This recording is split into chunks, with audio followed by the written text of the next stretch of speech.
गीता एक गरीब लड़की है। वह बिन माँ बाप की बेटी है, इसलिए उसकी सास और उसका पति उसे ज्यादा कुछ नहीं कहता। गीता के घर में गीता की ही चलती थी। वो जो कहती थी उसकी सास और उसका पति बिना कुछ कहे मान लेता था, क्योंकि वह एक बिन माँ बाप की बेटी थी और उसने शादी से पहले बहुत दुख दर्द सहा था। गीता घर का कोई काम नहीं करती थी। उसके घर का सारा काम उसका पति और उसकी सास करती थी और कुछ काम उसकी बेटी भी करती थी। गीता तो रोज अपना पर्स लेकर बाहर घूमने चली जाती थी। गीता को कोई कहता भी नहीं था कि वह इस तरह रोज बाहर न जाए या घर का काम करे। घर का काम उसका पति और उसकी सास कर लेती थी।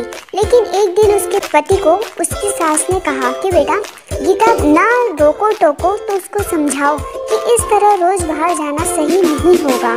हाँ, वो बाहर जा सकती है, पर वो अगर कभी कभार जाए तो ठीक है, लेकिन अगर वो इस तरह रोज बाहर जाएगी तो हमारे समाज के लोग क्या कहेंगे। ये सब सुन के गीता का पति बहुत परेशान रहने लगा।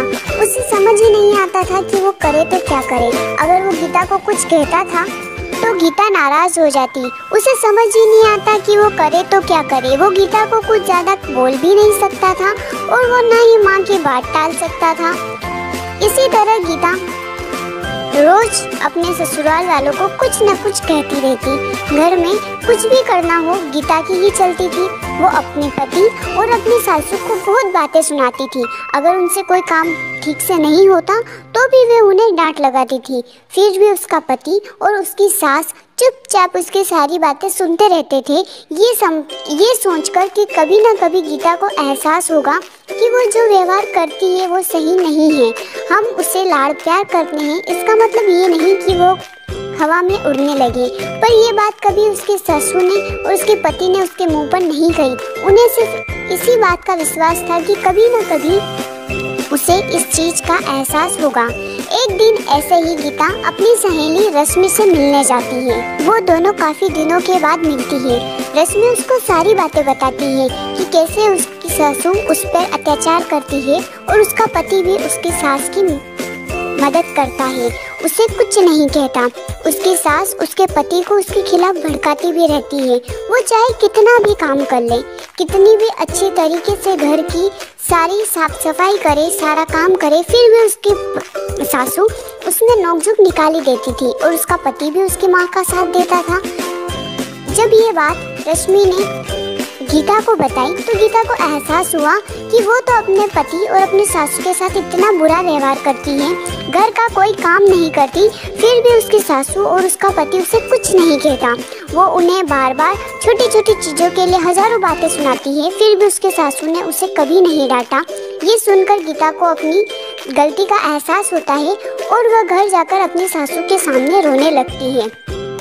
उन्हें सब बात बताती है कि उसे उसकी गलती का एहसास हो गया है कि उसने कितना गलत किया। तब उसकी सास उसे कहती है कि बेटा रो मत, हमें विश्वास था कि तुम्हें एक न एक दिन अपनी गलती का एहसास होगा और तुमने गलती चाहे कैसी भी की हो, लेकिन तुम्हें अपनी गलती का एहसास हो गया, बस यही बड़ी बात है। अब हम सब साथ मिलकर हंसी खुशी रहेंगे। तुम बिल्कुल शौक मत मनाओ, क्योंकि हमें पूरा भरोसा था कि तुम एक अच्छी लड़की हो और तुम्हें एक न एक दिन अपनी गलती का एहसास जरूर होगा। इसके बाद गीता और उसका परिवार साथ मिलकर हंसी खुशी रहने लगा। वो सब मिलकर सारा काम करते और हंसी खुशी जीवन यापन करते। अगर आपको स्टोरी अच्छी लगी हो तो वीडियो को लाइक और चैनल को सब्सक्राइब जरूर करें। इसी तरह के ग्रीन इफेक्ट वाले वीडियो के लिए यह स्टोरी कार्टून वीडियो आप अपने वीडियो पर यूज़ कर सकते हैं। इसमें कोई कॉपीराइट नहीं आएगा।